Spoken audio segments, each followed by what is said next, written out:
Elisa García i en aquest vídeo vaig a parlar-vos d'un dels monuments més antics que queden a la ciutat d'Alzira, les muralles. Aquesta construcció defensiva va començar a edificar-se al segle IX, encara que fou acabada al segle XII. Però quins foren els motius que portaren als àrabs, que eren els que habitaven aquestes terres en aquell temps, a fortificar la ciutat?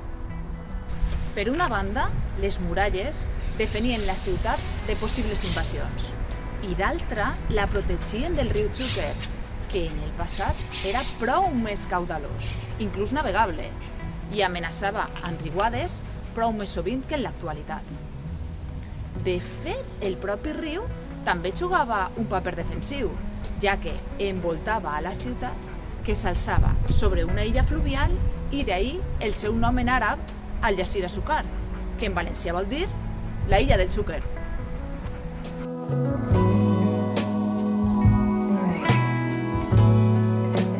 En l'actualitat, poc queda d'aquelles majestuoses muralles que ens protegiren durant tant de temps. Al segle XIX, la seva funció defensiva deixà de tindre sentit i es començà a construir una gran quantitat d'edificis quedant sepultades o destruïdes en la majoria dels casos. ¿Vostè què pensa, senyor historiador?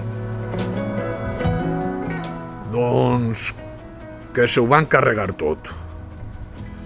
Una llàstima.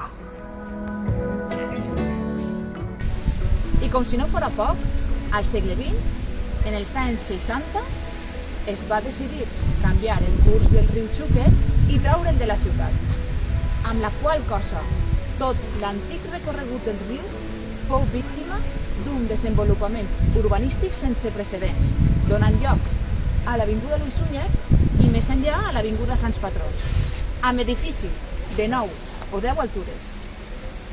Les conseqüències d'aquestos aires de grandesa d'una ciutat que per damunt de tot volia ser moderna foren la destrucció del pont de Sant Bernat de 1308 i una fosca ombra projectada que fan els edificis i que engolix als barris de la Vila i de Sant Joan quan baixa el sol.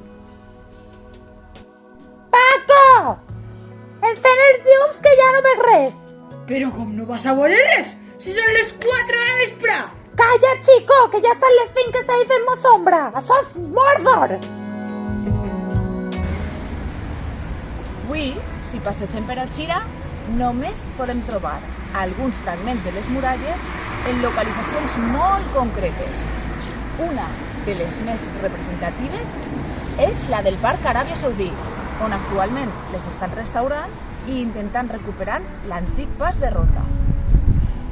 Altra la trobem ací, a la plaça del Mercat, on es recrea la imatge de l'aigua del Xúquer quan envoltava la ciutat. També podem trobar alguns dels projectils de pedra que foren llançats amb catapultes en antigues invasions. Abans es podia entrar, però com hi havia gent que no respectava el patrimoni, han hagut de tancar-ho. També al subsol d'un comerç situat entre el carrer Faustino Blasco i carrer Costa, i per últim al carrer Santa Teresa i al carrer Ronda d'Algemesí. I ja per a despedir-nos, vos porte a lo que era l'entrada de la ciutat. Ja no queden ixos torreons tan grans que la emmarcaven, però sí podem veure al terra on es situaven aquests. Ha sigut un plaer contar-vos esta xicoteta història de la meva ciutat, Alzira. Espero veure-vos pronte el proper vídeo.